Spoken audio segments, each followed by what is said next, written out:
Ma'am paper कैसे रहे? अच्छा था। किस तरह से क्वेश्चन पूछे गए, मतलब लास्ट ईयर की बनस्पत इस साल कैसा रहा?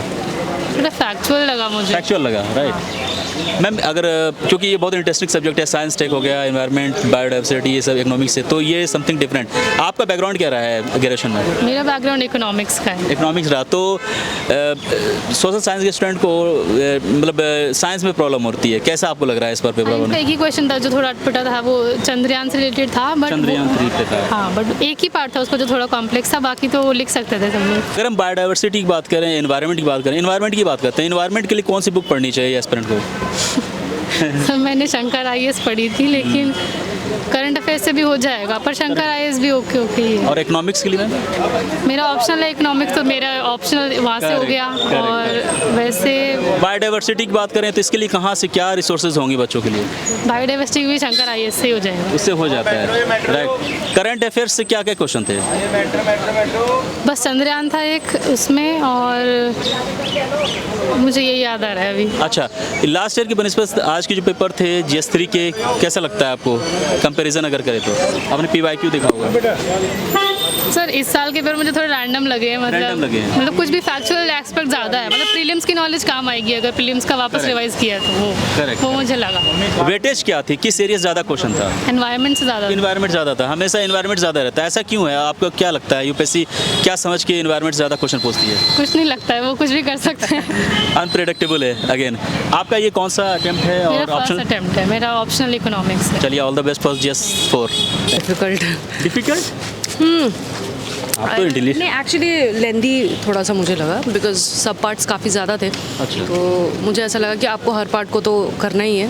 एंड हाँ, काफ़ी ज़्यादा स्पेसिफिक भी पूछा था, लाइक कुछ कुछ चीज़ें तो ऐसा लग रहा था कि प्रीलिम्स बेसिस में भी पूछ दिया था। सो ये लेंदी आपने सही वर्ड यूज़ किया। एक और मैं किसी से बात कर रहा था, उनके क्वेश्चन लास्ट छूट गए मैम। नहीं, मेरा एक्चुअली छूटा नहीं, बट वही है कि क्वेश्चंस 2-3 पार्ट्स में थे ना, तो ऐसे एक क्वेश्चन था जिसका एक पार्ट मेरा छूट गया। तो हाँ, इट वाज डिफ़िकल्ट, मतलब इस टाइम में उसको कवर अप कर पाना बहुत मुश्किल था। मतलब एक लिमिटेशन होती है 3 आवर्स की, इसमें ओवरलैप मतलब ऊपर जा रहा होगा, मतलब लिखने पर अगर आप हाँ, तो मैम ये साइंस टेक जैसे बायोडाइवर्सिटी भी थी, एनवायरनमेंट था, तो इसमें फिगर चार्ट वगैरह यूज़ करके हम कुछ चीज़ें नहीं कर सकते manage instead of writing enough?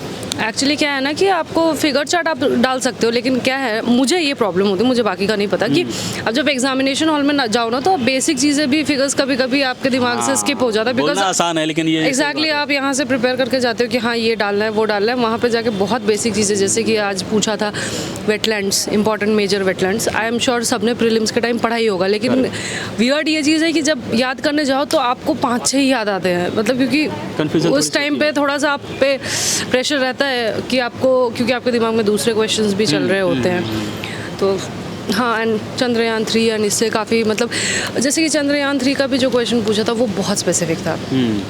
मतलब आई डोंट थिंक कि मैंने वो किसी भी करंट अफेयर के मैगजीन में पढ़ा या ऐसे किसी जनरल बुक में मैंने पढ़ा। वो काफ़ी स्पेसिफिक था, उसके लिए आपको एक्चुअली में होता कि आपको उतना इंटरेस्ट होना पड़ता इसरो के स्पेस एक्सप्लोरेशंस में, सो दैट आप उस चीज़ के बारे में जान सको। मैम आपका ग्रेजुएशन क्या सब्जेक्ट था? मेरा इंजीनियरिंग था। हाँ, इसीलिए मैं तो साइंस टेक में ज़्यादा प्रॉब्लम तो नहीं होनी चाहिए मैम?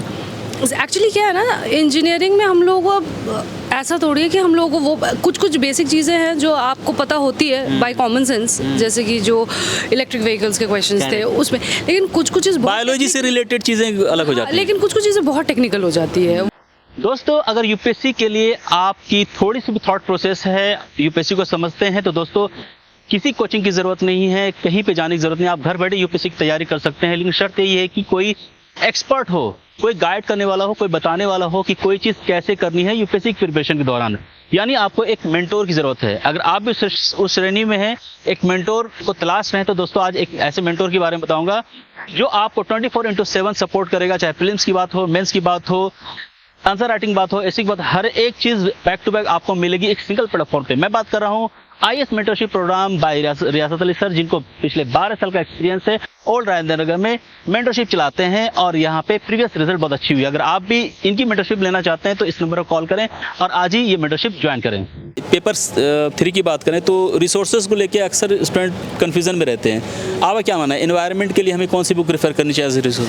ये एक्चुअली स्टैटिक के लिए तो जो लोग बुक यूज़ करते हैं वो करते ही हैं फॉर स्टैटिक्स, ठीक है जिस, बट आई फील कि इन्वायरमेंट के लिए इट्स मोर यूज़फुल अगर आप ज़्यादा डायनामिक चीज़ों को ध्यान रखें, न्यूज़पेपर स्पेसिफिकली न्यूज़पेपर। एंड अगर जैसे कि न्यूज़पेपर में भी आपने कोई टॉपिक पढ़ा, उतना टाइम नहीं होता है, ये बोलना आसान होता है, करना उतना आसान नहीं होता है कि आप एक टॉपिक पढ़ो उसके बाद में आप गूगल भी करो एंड बाद में आप वो रिटेन भी करो, वो पॉसिबल नहीं हो पाता। बट हाँ, आई थिंक स्ट्रैटेजी तो यही रहनी चाहिए बिकॉज बहुत डायनामिक है। इकोनॉमिक्स के लिए मैम? इस बार जैसे कि अनएम्प्लॉयमेंट के मेथड्स के बारे में पूछा, सो वो हो जाता है ना कि आप एक्सपेक्ट नहीं कर रहे हो ऐसा। तो जैसे मैंने इकोनॉमिक्स के लिए मृणाल का करा था, ठीक है, एंड उनका बुक इटसेल्फ 1200 पेजेस का होता है।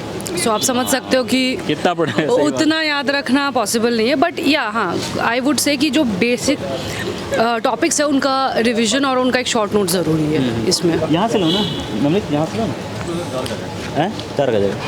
अच्छा मैम, ये जैसे बायोडाइवर्सिटी हो गया, साइंस टेक की अगर बात करें, क्या इसमें स्टैटिक ज़्यादा पढ़नी चाहिए या फिर हमें करंट पे ही डिपेंडेंट रहना चाहिए? एक्चुअली करंट रिलेटेड स्टैटिक पढ़ना चाहिए। अब जो करंट में चल रहा है, मुझे सारा पढ़ने की जरूरत नहीं है, करंट रिलेटेड स्टैटिक को पढ़ लें, उसको लिंक करें। मैक्सिमम पॉसिबल आप यही कर सकते हैं। अदर देन पढ़ने के लिए तो बहुत कुछ है साइंस एंड टेक का, बट या आई थिंक स्ट्रैटेजी होना चाहिए कि सिलेक्टिव होना चाहिए आपको अपनी प्रिपरेशन के लिए। करंट में है उससे रिलेटेड जो स्टैटिक्स हम जान सकते हैं, वही जैसे कि वेटलैंड्स के बारे में क्वेश्चन पूछना वाजिब भी था बिकॉज 75 रिसेंटली काफ़ी सारे वेटलैंड्स ऐड भी किया है। तो एज एन एस्पिरेंट अगर मैं वो पढ़ के नहीं जा रही तो it's obviously lacunae from my side because वो न्यूज़ में था। बिल्कुल। तो मैम लास्ट ईयर की बनिस्बत GS3 में क्या कुछ अलग दिख रहा है आपको? एक्चुअली आई फील दैट, आपने बताया लेंदी थोड़ा था। हाँ, थोड़ा डिफिकल्ट मुझे ज़्यादा लगा। हाँ, थोड़ा सा एक काफ़ी फ्रिंज एलिमेंट से भी क्वेश्चंस आए थे तो मुझे एंड मुझे एक्चुअली लास्ट ईयर का पेपर में उतना ज़्यादा रीसेंट करंट नहीं था, तो मैं उतना एक्सपेक्ट भी नहीं कर रही थी कि चंद्रयान 3 एंड ऑल के बारे में पूछेंगे, एंड स्पेसिफिकली उसमें विक्रम साराभाई और उसके मेथड्स और उसके बारे में पूछेंगे। So that was the difference. चलिए, मतलब बहुत सारे स्टूडेंट बता रहे हैं कि थोड़ा लेंदी तो रहा है और मुझे भी फीडबैक मिली है। तो अभी जो आपकी ओवरऑल कैसा देख रही हैं आप, how you have performance? Overall अगर मैं लेंदी देखूँ, आई फील कि हाँ इट वाज ओके, ठीक है, I could cover the dimensions. तो सेटिस्फाइड नहीं बोलूँगी बट अंडर सेटिस्फाइड भी नहीं बोलूँगी, like okay. And plus it's subjective, आप कुछ बोल भी नहीं सकते हैं इस चीज़ में, सो इट्स ओके। चलिए ma'am, all the best for GS4। Thank you. Paper थोड़ा मतलब वही छूट गया मेरा, जैसे ऐसा जितनी आंसर राइटिंग प्रैक्टिस थी नहीं। अच्छा। हाँ जी, और बाकी थोड़ा वही एग्जॉशन भी फील हो रहा है, पहली बार मेंस लिख रहे हैं। अच्छा, ये पहला मेंस था आपका? पहला मेंस था ये, तो जैसे कल 2 पेपर लिखे उसके बाद अब आज थोड़ा मतलब फील हो रहा है कि जैसे लास्ट में आते आते तो काफ़ी एकदम से लो एनर्जी हो गई थी। अच्छा। और ऊपर से भी एक पेपर हो रहता है, तो वही उसकी वजह से थोड़ा छूट गया पेपर। मेरे अराउंड 2 क्वेश्चन छूट गई, बहुत बड़ा मतलब। हाँ, ये वो तो अब क्या कर सकते हैं, लेकिन तो बट ऐसा भी नहीं है कि पर मतलब ऐसा मतलब इतना वो नहीं था कि कुछ एकदम से बाहर से आ गया, ऐसा तो नहीं था। देखने में कंसेप्ट सारे ठीक थे, कोई उसमें इशू नहीं था, बट वही है थोड़ा प्रैक्टिस और थोड़ा लो एनर्जी की वजह से। सर ऐसा लगता है, लेकिन वो जो है ना, श्रुति शर्मा जब इंटरव्यू देके निकल रही थी ना, रोने लगी थी वो, क्योंकि उसे इंटरव्यू नहीं गए थे, लेकिन वो टॉप हो गई थी। तो ऐसा कुछ नहीं कह सकते आप, कोई छूट गया उससे कोई बात नहीं, रिजल्ट कुछ भी हो सकती तो रहती है, उसमें कोई है नहीं। कई देखा है, जैसे एक टॉपर का देखा था मैंने, अर्तिका शुक्ला, उनका GS2 या GS3 आई डोंट नो कौन से पेपर में, वो कह रही थी कि शी जस्ट अटेम्प्टेड 13 और 14 क्वेश्चंस 20 में से। तो UPSC का खैर कुछ पता है नहीं, बाकी और देखो। बिल्कुल। अच्छा, आपने ये बताइए, जैसे एनवायरनमेंट के लिए कौन सी बुक रेफ़र करनी चाहिए? आपने कौन सी बुक रेफ़र की थी? एनवायरनमेंट के लिए थोड़ा सा मतलब ये है कि जैसे मैं थोड़े टाइम से तैयारी कर रहा हूँ, तो मैंने जैसे शंकर IAS पढ़ी है उसके लिए, लेकिन वो एक सोर्स है नहीं, मतलब कोई उस पर है नहीं। तो मैंने कुछ चीज़ों के लिए PMF IAS को भी रेफ़र किया है, एंड मेंस के लिए तो फिर करंट के लिए वैल्यू एडिशन वगैरह, उसके लिए तो 1-2 सोर्स और रेफ़र करने पड़ते हैं। तो वही है, एक सोर्स है नहीं। कुछ चीज़ें इन्वायरमेंट में क्या है कि डायनामिक है थोड़ा, आउटडेट हो जाती हैं चीज़ें, तो एक बुक से नहीं पढ़ सकते मतलब। और साइंस टेक की अगर बात करें सर, उसके लिए तो मैं सिर्फ करंट ही रेफ़र करता हूँ। करंट से सारी चीज़ें आ जाती हैं। हाँ जी, स्टैटिक नहीं था क्या आज भी वही रेफ़र होता नहीं, स्टैटिक मेरे को ऐसा कुछ नहीं लगा। आज भी जितने क्वेश्चंस थे वो करंट से रिलेटेड ही थे। चंद्रयान 3 पे था और अभी याद नहीं आ रहा है। राइट। छूने में पकड़े तो बड़ा हल्का लग रहा है बट इसको डील करना बड़ा मुश्किल होता है। जैसे देखिए इसमें है faster economic growth requires increase share of the manufacturing sector in GDP. Okay, MSME. उसके बाद साइंस टेक की बात करें तो यहाँ पे है what is oil pollution, good, what are its impact on the marine ecosystem, great. जैसे यहाँ पे है इंटरनल सिक्योरिटी से भी काफ़ी क्वेश्चन आए हैं इस बार। हाँ, winning of hearts and mind in terrorism affected area in the essential step restoring the trust of the population. Okay, ठीक है, क्वेश्चन तो ठीक है सर, है ना? हाँ वही, इसमें कुछ है नहीं मतलब थोड़ा। तो ये पेपर है आपके करंट अफेयर्स पे ग्रिप है अच्छी, तो वो कर जाएगा। क्या आपके फर्स्ट अटैम्प्ट है राइट सर? फर्स्ट मेंस है मेरा। फर्स्ट मेंस है और ऑप्शनल पेपर है ज्योग्राफी। चलिए, all the best for GS4।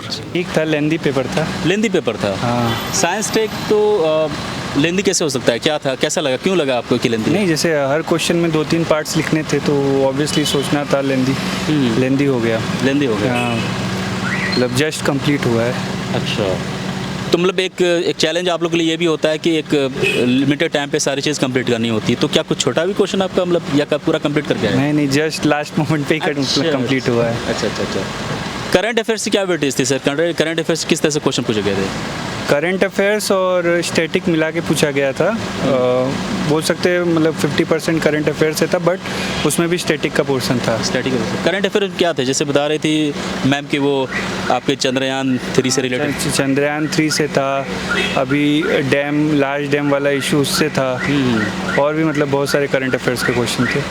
Sir, current affairs की तैयारी कैसे करते हैं, क्या रिसोर्सेज होती है आपके हिसाब से, आपने कैसे तैयार की थी? जैसे कोई भी एक मैगज़ीन ले लीजिए, जो भी मतलब रिकॉग्नाइज्ड यूनिवर्सिटी हैं, जो कोचिंग इंस्टीट्यूट है, उनका कोई भी एक मैगज़ीन ले लीजिए, उसका 365 भी आता है, या फिर जो मंथली मैगज़ीन है उसके थ्रू हो जाता है करंट अफेयर प्रिपेयर। और बेसिकली न्यूज़पेपर तो पढ़ना ही है रेगुलर। GS3 की बात करें तो इकोनॉमिक्स हो के बाकी सारे सब्जेक्ट में दिक्कत होती है स्टूडेंट को in the selection of resources. Environment के लिए कौन सी बुक रेफर करनी चाहिए? मेरे हिसाब से इन्वायरमेंट के लिए भी I think current affair sufficient है। और हो जाएगा। प्रीलिम्स के लिए फिर वो शंकर IAS है, बट ज़्यादा मेरे हिसाब से लेस इज़ मोर, जितना कम पड़े उतना बेटर है। और साइंस और टेक? साइंस एंड टेक के लिए भी आई थिंक करंट सफिशिएंट है। उसके अलावा जो 3-4 टॉपिक्स है, नैनोटेक, बायोटेक, ये सब 5-6 टॉपिक वो हाँ उससे हो जाता है। बाकी 1-2 तो ऊपर का आता ही है। सर, जैसे कि आप लास्ट टाइम में अभी एग्ज़ाम दे के निकल रहे हैं तो कुछ चीज़ें रह गई लेकिन आपने कंप्लीट कर लिया, क्या प्रैक्टिसेस होनी चाहिए जिससे हम क्वेश्चन सारे अटेम्प्ट कर दें एक लिमिटेड टाइम में? मतलब प्लानिंग सही होना चाहिए, मतलब मेरे हिसाब से कि 15 मार्क्स का कितने टाइम में अटेम्प्ट करना है, और फिर 10 मार्क्स वाला कितने टाइम में अटेम्प्ट करना है, क्या उसमें होना चाहिए क्वेश्चन में। तो ये आई थिंक प्लानिंग बहुत ज़्यादा नेसेसरी है।